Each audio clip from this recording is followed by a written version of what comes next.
All right, Harry. So people say to me all the time, right, that you can't judge people. And I tell them that's an act of judgment right there. They just judged whether or not I can judge people, right? Because I believe personally, we're allowed to correct people out of love, judge them out of love, judge all things out of love, shall we say. What's your opinion on that? Yeah, well, Jesus did tell us not to judge, but that judging is not focused on not focused on their behavior. It's on where they stand with God. Like to question, it's not my duty to identify how you're doing with God. For example, Jesus said that don't judge another man's servants, and we are all Jesus servants. So what you're saying is we can't, the only judgment we can't do is saying this person's going to heaven, that person's going to hell, this person's heaven, that person's hell type of a thing. That's right. That's right. Because Jesus also tells us, watch out for false prophets. So how would you know a false prophet if you couldn't judge anybody? You got to Because judge their fruit, but and it's Jesus tells us to judge a tree by its fruit. right on, exactly. Goes on to great lengths about that. Is good trees, good fruit, bad trees, bad fruit. And we Yeah. are able to judge that. We have to be able to judge that because that's even in our own lives, we have to judge if we have the right fruit and the right outcome. Jesus constantly talks about producing good fruit. Well, if we know what good fruit looks like, then we have to judge, be able to judge.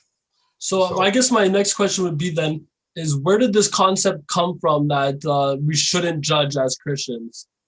well, I think what the concern is that we, well, two things is we can be a gossip and be bad mouthing people, and that is obviously not healthy at all.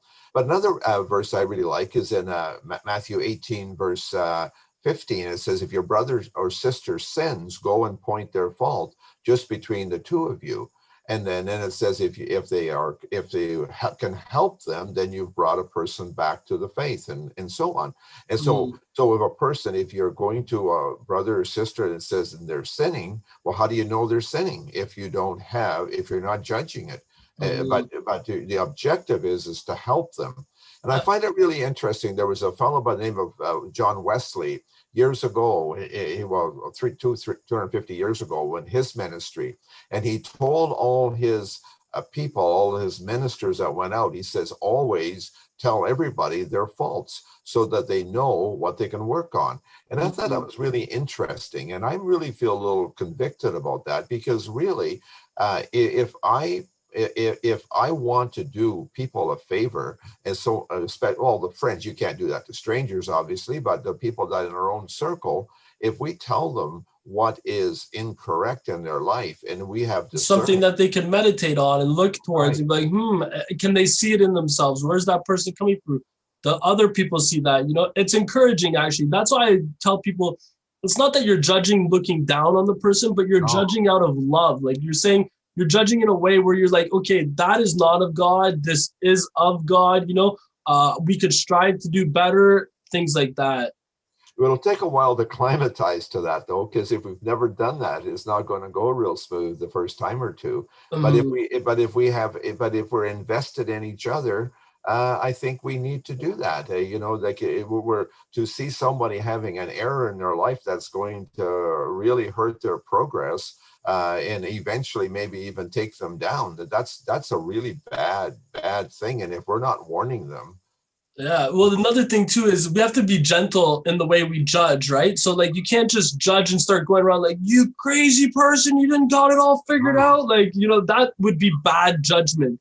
It's yeah, still yeah, a yeah. form of judgment, but it's bad judgment. But righteous, loving judgment would do it soft and gentle and just let them see it themselves. Maybe ask them questions to like, do you think this is out of love or do you think that's out of love? And then say, maybe we should see and examine ourselves together if we have it type thing. Maybe take a gentle approach towards it all. Yeah, for sure, for sure.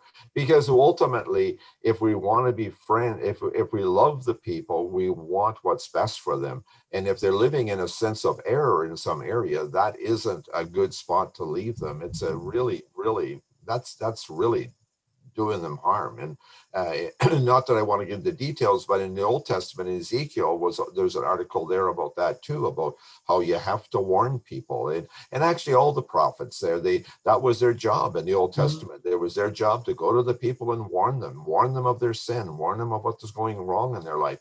We don't want to do that today because we don't want to judge people, and we don't have any absolutes in our life. We're just kind of wandering, whatever. But that's not the way. That's not the Jesus way. It's not the God way. God is eager to set us straight, and we should help each other with that also. Also, I totally agree. Thanks, Harry. Thank you.